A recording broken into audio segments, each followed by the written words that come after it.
estamos chegando na igreja de Natividade, é a igreja que eles usam para marcar o lugar do nascimento de Jesus. É claro que isso é tradição, eles não sabem exatamente onde foi o local do nascimento, mas tradicionalmente a igreja da Natividade foi construída sobre a manjedoura, o lugar onde Jesus teria nascido e ficado os seus primeiros dias de vida. Vamos lá dentro para ver. A entrada da igreja da Natividade, ela é pequenininha, porque eles fizeram uma entrada pequena exatamente porque na antiguidade se entrava a cavalo para zombar. O guia não deu essa informação, porque ele com certeza é muçulmano, mas quem fazia isso eram os muçulmanos. Eu perguntei para ele, mas por que faz isso? Não, porque entravam a cavalo, coisa nenhuma. É porque eles, para debocharem do cristianismo, e é uma igreja cristã, embora católica, eles entravam a cavalo aqui. Vamos lá. Abaixa bastante. Please. Vamos que o pessoal do grupo está querendo entrar, gente. Abaixa a cabeça. Ok. Que maneirinho. Aqui dentro, ô Marcelo, a igreja tem um formato de cruz. Para lá, a haste vertical, e lá tem a haste horizontal. Você olhando o telhado, tem um formato de cruz.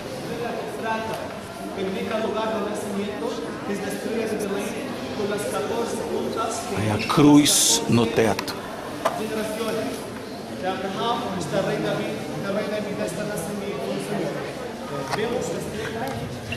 Eles tinham que descer mais rápido. Eu passei pensando Foi numa gruta ali.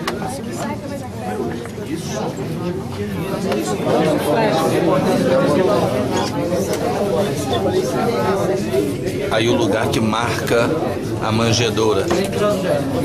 Uma foto aqui. Estou agora saindo da cidade de Belém. Aqui tem a barreira policial, porque de lá, na verdade, é uma espécie de imigração, uma estrutura de imigração. Ali uma placa escrito Bem-vindo a Jerusalém. E dali para lá já é território israelense.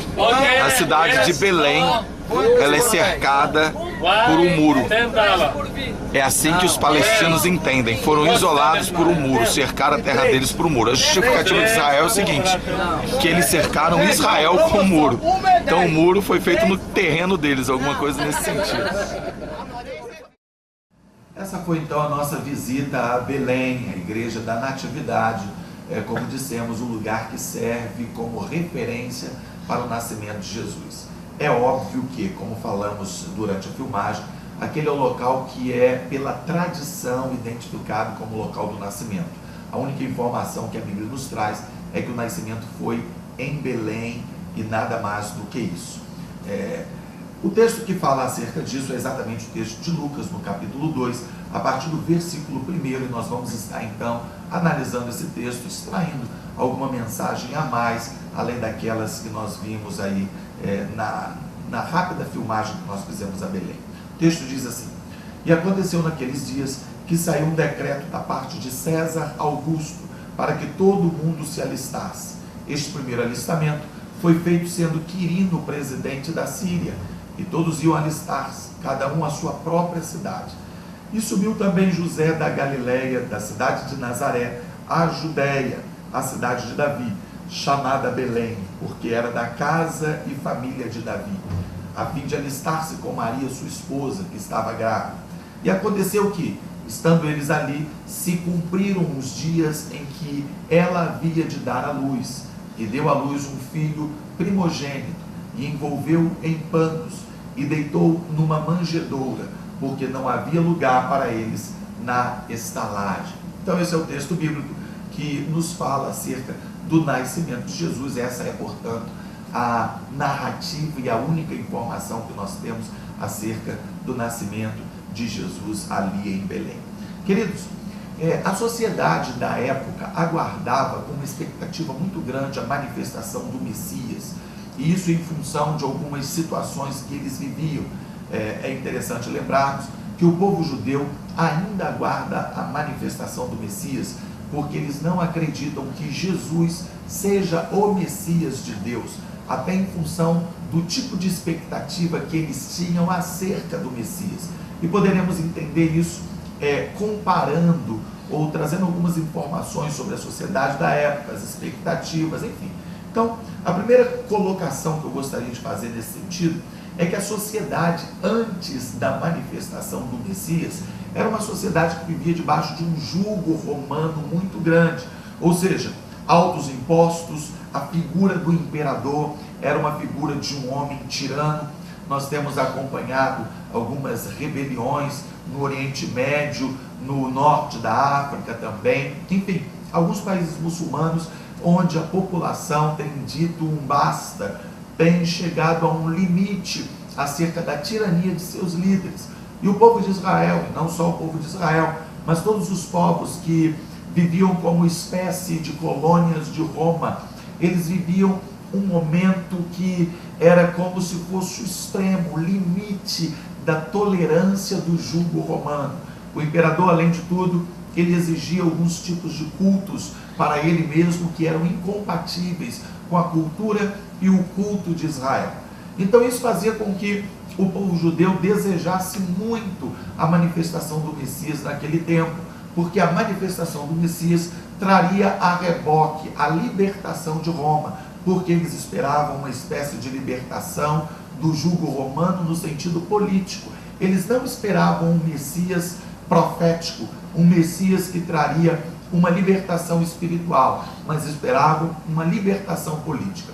É interessante que até hoje, quando chegamos no Muro das Lamentações em Israel, nós vemos a Cúpula de Omar, a conhecida ou chamada Cúpula Dourada. Para quem não sabe, aquela é uma mesquita muçulmana que está dentro do território judeu, e há uma diversidade de pensamentos e sentimentos acerca daquele domínio muçulmano. Na verdade, o domínio religioso daquele espaço é muçulmano, não o domínio político. Ali é território de Israel. A guarda lá dentro da chamada esplanada do templo é feita por soldados de Israel. Nós vamos ainda trazer em próximos programas algumas imagens daquele espaço, vamos até a Cúpula Dourada e trazer algumas informações sobre isso. Não é o tema do programa de hoje. Mas, de qualquer forma, algumas pessoas hoje pensam, alguns judeus pensam, que Israel deve simplesmente tomar posse daquilo e entregar o domínio religioso ao seu povo. Outros acreditam que somente na manifestação do Messias, o Messias, quando vier, ele fará isso, porque eles não creem que o Messias já chegou, que o Messias já veio, que o Messias é Jesus, e por isso eles ainda aguardam o Messias. Então, as pessoas antes da manifestação do Messias, a sociedade vivia esse tipo de crise. Em contraposição, ou nem em contraposição, mas paralelamente a isso, porque era um conjunto de fatores que puxavam uma coisa a outra, uma coisa levava a outra. As pessoas também viviam de uma forma muito, numa realidade muito difícil, em função do domínio romano, em função da situação política que havia ali. As pessoas viviam numa miséria muito grande. Havia pessoas em Israel que passavam necessidade, fome, porque o jugo romano, ou seja, os impostos eram altíssimos, e eles tinham que pagar, além dos impostos legais, ainda havia o tal do por fora, que você provavelmente já ouviu falar, e eu também. Naquela sociedade também havia isso. Alguns cobradores de impostos não eram justos, alguns cobradores de impostos eram desonestos, e acabavam impondo para os hebreus um imposto além do que eles deveriam pagar. E então havia uma falta de perspectiva da vida, havia uma falta de perspectiva no futuro, e por isso mesmo eles desejavam o Messias, que dentro da visão que eles tinham, traria uma libertação do jugo romano. Obviamente o Messias, quando veio, ele trouxe uma libertação do jugo espiritual. Ele não veio para decretar guerra, para declarar guerra, quem quer que seja no sentido político. Ele veio trabalhar pela libertação total do ser humano. Essa libertação, é claro, incluía uma visão política na pior das hipóteses, mas veio principalmente trazer uma libertação espiritual. Então, o contexto durante a manifestação do Messias era exatamente esse. E no início, quando Jesus nasceu, ele era para a maioria das pessoas mais uma criança. Nada mais do que isso, uma criança pobre que nasceu numa manjedoura. E, aliás, essa questão da pobreza de Jesus relacionada à manjedoura, isso é, obviamente, algo equivocado. Jesus não era tão pobre como alguns tentam nos levar a crer. Seu pai era carpinteiro, era uma boa profissão na época, e obviamente o fato de Jesus ter nascido numa manjedoura, a Bíblia é muito clara em relação a isso. Ele foi procurar, José e Maria foram procurar o hotel para se hospedarem. Obviamente eles tinham dinheiro para pagar o hotel, e eles não ficaram no hotel porque não havia vagas. O texto é claro em relação a isso. E eles foram então para uma espécie de um lugar, tipo uma espécie de porão, uma espécie de lugar que não fazia parte da hospedagem do hotel, não por falta de recursos, mas por falta de vagas. E eles tinham a necessidade de estarem ali naquela noite, porque o menino nasceria ali. Ela provavelmente já estava sentindo as primeiras contrações. Enfim, eles tinham que ficar ali. Além do mais, nós podemos reforçar essa ideia de que Jesus não era tão pobre como alguns supõem, que os soldados romanos, que tinham uma certa linha, que tinham um certo poder econômico, eles não quiseram rasgar a manjedoura rasgar a túnica de Jesus. Eles preferiram lançar sorte para ver quem é que ia ganhar a roupa de Jesus. Ora, se Jesus fosse pobre, ele estaria vestindo uma roupa de péssima qualidade, e obviamente os romanos não se interessariam por ela. Se os romanos tiveram interesse em ter a roupa de Jesus, é porque a roupa não era qualquer roupa. Ou seja, Jesus não era tão pobrezinho assim. Ele era uma pessoa que fazia parte de uma sociedade que era oprimida. Ele era uma pessoa que fazia parte de uma sociedade que era colônia de uma potência. Ele era uma pessoa normal, como eu e você, que lutava pela vida como ser humano, que tinha suas dificuldades econômicas, financeiras, como todos nós, mas não era nenhum mendigo, como alguns tentam dizer que ele era. Então, de qualquer forma, Jesus era apenas mais uma criança, mais uma pessoa, até que ele entrou em cena aos 12 anos de idade. Aquela aparição de Jesus é muito significativa. Por quê? Porque aos 13 anos de idade, as crianças hebreias, até os dias de hoje, elas comemoram uma espécie de passagem da meninice ou da infância para a juventude. É uma cerimônia que os judeus fazem, chamada Bar Mitzvah. O Bar Mitzvah é então uma cerimônia de passagem onde o judeu ele começa a ter responsabilidades espirituais, responsabilidades religiosas. É a partir daí que um menino judeu começa a ter ensinamentos com um mestre, com um rabino, e a partir dali então ele começa a adquirir conhecimento. Por que será que os mestres, os rabinos se admiraram tanto com a sabedoria de Jesus? Observem que esse é o único texto, além do batismo, onde se refere Jesus da idade de 30 anos, quando começou o seu ministério. Além desse texto, no início do ministério de Jesus, esse é o único texto onde a Bíblia diz a idade de Jesus. Por quê? Porque é relevante saber que Jesus tinha 12 anos, porque foi exatamente a idade dele que fez com que os judeus, os mestres, os rabinos se admirassem tanto, porque Jesus só teria um ensino religioso a partir dos 13. Então eles perguntam, de onde lhe veio tanto conhecimento? Ou seja, Jesus ainda não tinha um professor, Jesus não tinha um rabino junto com ele, ele não tinha ninguém ainda para ensinar para ele, e ele tinha todo aquele conhecimento. Então isso admirou os mestres e os rabinos, porque não era tempo, era fora de tempo, e ele não tinha aprendido com ninguém. Tudo que ele sabia por conta própria. Isso admirou extremamente os rabinos, os mestres religiosos daquela ocasião.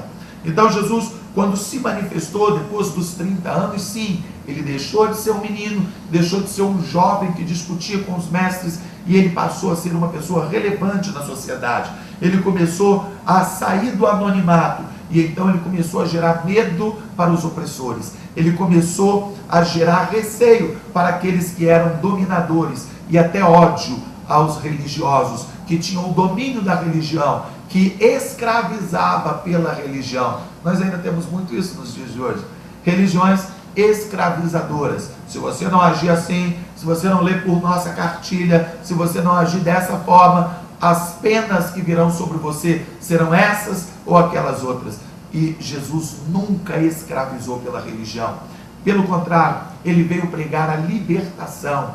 Ele veio esclarecer as pessoas acerca da figura de Deus, acerca da sua palavra. ele chegou a dizer que à medida que nós conhecêssemos a verdade, através dele, a verdade traria libertação para nós e não escravidão. E existem algumas religiões, existem algumas linhas de conduta religiosa que, ao invés de libertar, escravizam, ao invés de trazer conhecimento, trazem alienação para as pessoas. E nós não cremos que o Evangelho de Jesus seja um Evangelho que traga alienação para as pessoas. Não, Jesus traz esclarecimento. Então o homem, depois da manifestação do Messias, ele começou a ter a possibilidade de um contexto diferente.